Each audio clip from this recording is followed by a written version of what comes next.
होता है, एक मन का, एक वाणी का और एक अपनी क्रियाओं का। जैसा मन में वो चिंतन करेगा, अगर शब्द वैसे ही निकल रहे हैं और जैसा मन का चिंतन और शब्द ये दोनों हैं वैसी ही क्रिया कर रहा है तो मनुष्य का काम ठीक ठाक है।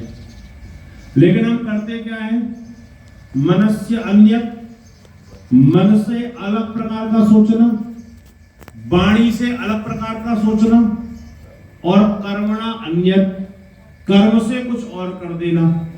जो ये कहा गया है ना कि जी ये आदमी जितना धरती में उतना ही नीचे गड़ा हुआ है, भाव क्या है कि इसके अंदर कुछ और है, बाहर कुछ और है। जीवन को ऐसा बनाए, खुली हुई किताब हो, जीवन हमारा ऐसा हो जिसके अंदर छुपाने के लिए कुछ ना हो। अगर हमको छुपाना पड़ता है तो वो कर्म हमारा इष्ट नहीं हो सकता, वो कर्म हमारा जीवन की उन्नति के लिए नहीं हो सकता। इसलिए जीवन में जो भी कर्म करे ये कोशिश करे कि छुपाना ना पड़े। और उसकी सीधी सीधी पहचान ऋषि ने बता दी है। ऋषि लिखते हैं प्रत्येक मनुष्य का आत्मा सत्य और असत्य को जानने वाला होता है। मजेदार चीज ये है कि इस दुनिया में कोई भी आदमी ऐसा नहीं है जो सही और गलत को ना जानता हो। और मनुष्यों की बात तो जाने दो, जितनी आत्माएं हैं ना, कभी एक कुत्ते को आप देखिए, कुत्ते को आप रोटी दे दीजिए, जब उस रोटी को लेके जाएगा तो कुत्ते के जाने के तरीके को आप देखिए। और किसी दिन कुत्ता आपकी रसोई में घुस जाए और वहां से रोटी लेकर के जब वो चलेगा, घर वालों ने अभी तक नहीं दी उसको, देखा नहीं, कुत्ते की चाल देखिए, आपको जमीन आसमान का अंतर दिखाई देगा। आप एक गाय को देखिए, आप उसको चारा दे दीजिए और एक गाय खेत में घुस करके खाने का प्रयास कर रही है और मालिक बैठा हुआ है, तो मालिक के डंडे की ओर उसकी नजर रहती है कि ये कब उठ करके मुझे न मार दे। तो मनुष्यों की बात तो जाने दो, पशु भी ये जानते हैं कि क्या सही है और क्या गलत है। तो हम सबको पता है सही और गलत, लेकिन दो तीन चीजें ऐसी है ना जो हमको सही से हटा करके गलत में लगा देती है।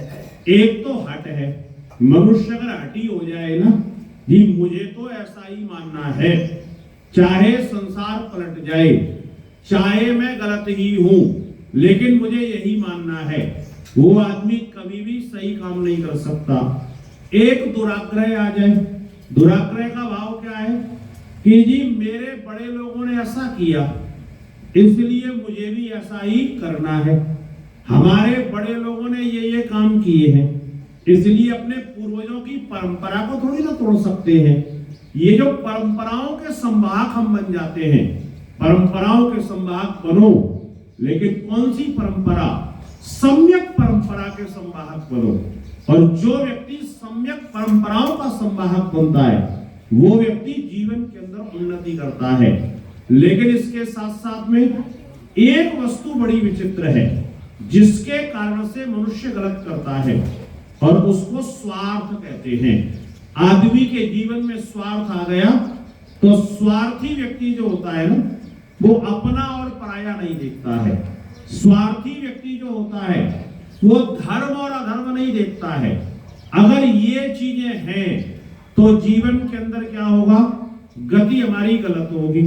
लेकिन इसके साथ साथ में एक चीज का ध्यान रखना, जब जब मनुष्य जीवन के अंदर अनिष्ट कर्मों को करेगा तो कई बार हम ये कहते हैं ना कि जी हमको तो पता ही नहीं है कि हमने कौन सा सही किया कौन सा गलत किया, ये तो जी हमने अनजाने में किया। तो ऋषि दयानंद एक बहुत रोचक पहचान देते हैं, बोले जी आपको रोज पता चलेगा, हर समय पता चलेगा। गलत काम करने की जैसे ही सोचोगे तो आपके मन के अंदर दो तीन चीजें पैदा हो जाएंगी। जैसे ही गलत काम करोगे भय, लज्जा और शंका मन के अंदर होगा ही होगा। गलत काम करेंगे तो मन में आएगा मुझे कोई देखे ना, करने में आपको लाज आएगी, शंका मन में पैदा होगी, किसी ने देख लिया तो मेरे साथ में क्या होने वाला है। जिस काम को आपको छुपा करके करना पड़े, समझ लेना वो काम जीवन के लिए अच्छा नहीं है। और जिस काम को करते हुए आपके मन में आनंद हो, उत्साह हो, उमंग हो और ये लगे कि मेरे इस काम को सारी दुनिया देखे और जैसे इस अच्छे काम को करके मेरे जीवन की उन्नति हुई है, ऐसी दुनिया में सबकी उन्नति हो जाए, सब कोई आगे बढ़ जाए।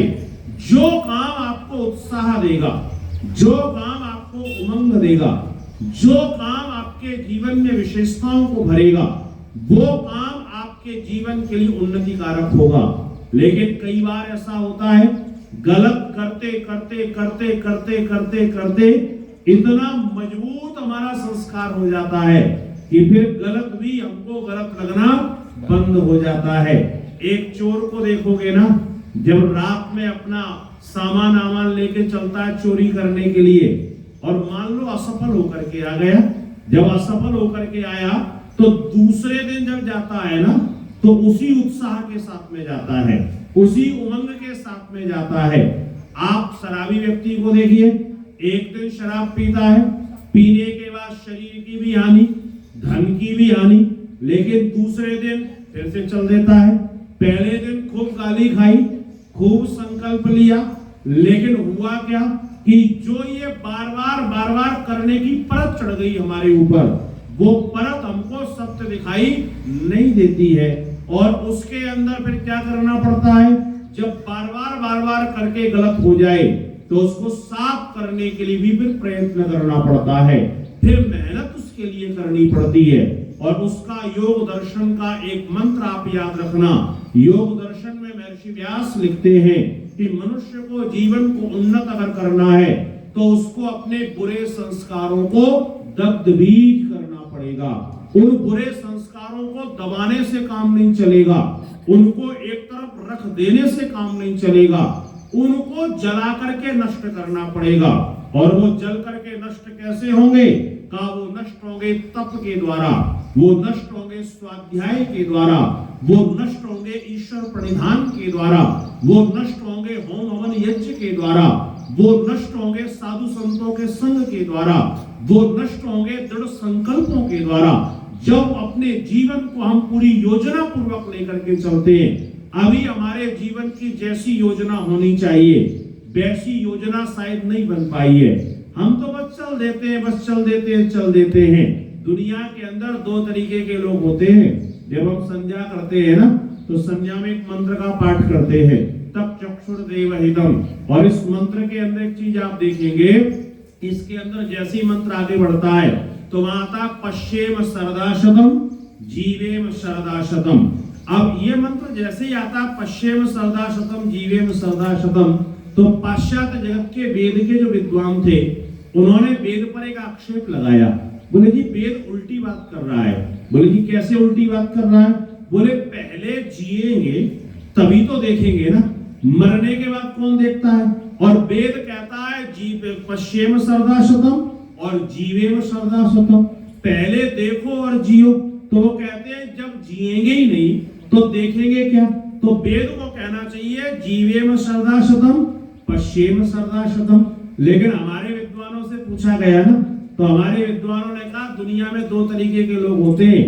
एक तो वो होते हैं जिनका कहना होता चलो देखा जाएगा, जो ऐसे होते हैं ना चलो देखा जाएगा, पहले चलते हैं और बाद में देखते हैं, का वो ठोकर जरूर खाते हैं। और जो कहते हैं पहले देखो और उसके बाद में चलो, जीवन के अंदर ये नियम बनाइए, पहले देखूंगा, पहले विचारूंगा, पहले चिंतन करूंगा, सत्य सत्य का निर्णय करूंगा, और सत्य जब हो जाएगा, दृढ़ निश्चय हो गया, उसके बाद दुनिया की कितनी शक्ति आ जाए मुझे उस सत्य से अडिग नहीं कर सकती है। जीवन के अंदर पहले कृत भूरि परिश्रम बन करके, पूरी परिश्रम पूरी मेहनत करके अपने काम को आगे बढ़ाने का प्रयास करें। तो मंत्र कह रहा है न कष्टम कर्मणा, मैं जीवन के अंदर इष्ट कर्मों को करने वाला हूँ, सदा वृद्धम, जिससे मैं सदा बढ़ता रहूं। परमेश्वर अगर अशुभ कर्म करूंगा, बढ़ता हुआ दिखाई तो दूंगा लेकिन बढ़ूंगा नहीं। रेत के ढेर पर कोई कितना ही ऊंचा मकान बना ले, पता नहीं किस दिन तूफान आएगा, नीचे की रेत साफ हुई, मकान पूरा का पूरा धराशायी हो जाएगा। ऐसे ही अधर्म की नींव पर, गलत कामों की नींव पर कोई व्यक्ति कितना ही बढ़ता हुआ दिखाई दे, लेकिन किस दिन वो आंधी आएगी और हमारे पूरे के पूरे जीवन को समाप्त करके चली जाएगी। अधर्मी व्यक्ति जितनी तेजी से ऊपर बढ़ता है उतनी तेजी से नीचे भी आता है। इंदौर में एक हमारी माता जी है, स्नेहलता हंडा उनका नाम है। कई वर्ष पहले की बात है, लगभग उस बात को 15-16 वर्ष हो गए होंगे। इंदौर में एक कार्यक्रम में मैं गया और मेरा भाषण हुआ। उस समय अवस्था भी थोड़ी कम सी थी, तो मेरे भाषण से माता जी बड़ी प्रभावित हुई। जैसे ही मैं कार्यक्रम करके उतरा तो आते ही माता जी ने कहा, अब गुरुकुल से पढ़ के नए नए निकले थे, दीन दुनिया का ज्यादा पता नहीं था। माता जी ने कहा, देखो बेटा, तुम अमिताभ बच्चन बन के रहना, राजेश खन्ना मत बन जाना। अब हमको यही नहीं पता ये अमिताभ बच्चन बनना क्या होता है और राजेश खन्ना बनना क्या होता है। मैंने कहा माता जी मतलब क्या है? बोले राजेश खन्ना जो था फिल्मी स्टार, वो ऐसे गया ऊपर और ऐसे नीचे आ गया, और अमिताभ बच्चन जो है वो ऐसे ऐसे ऐसे ऐसे ऐसे गया और ऊपर ही जाकर के बैठ गया। कहा जो आदमी बहुत जल्दी में रहता है ना, वो नीचे भी जल्दी में आता है। इसलिए धर्म पूर्वक जल्दी जाओ, कोई दिक्कत नहीं है। लेकिन अगर आपका बेस धर्म का है और आप बहुत जल्दी ऊपर गए, उतनी जल्दी ही नीचे आएंगे। वेद मंत्र कह रहा है, न कष्टम कर्मणा, जीवन में इष्ट कर्मों के द्वारा हे प्रभु सदा वृद्धम, मैं सदा बढ़ता रहूं। मेरे जीवन की उन्नति हो तो सब कर्मों के द्वारा हो, अधर्म के कर्मों के द्वारा मेरे जीवन की उन्नति कभी नहीं होनी चाहिए। तो ये भावना अपने जीवन के अंदर हम पैदा करें। आइएगा, आप अपने अपने स्थान पर बैठ जाइएगा। कुछ और मंत्रों की आहुतियां हम प्रदान करेंगे और परमेश्वर से प्रार्थना करेंगे हमारे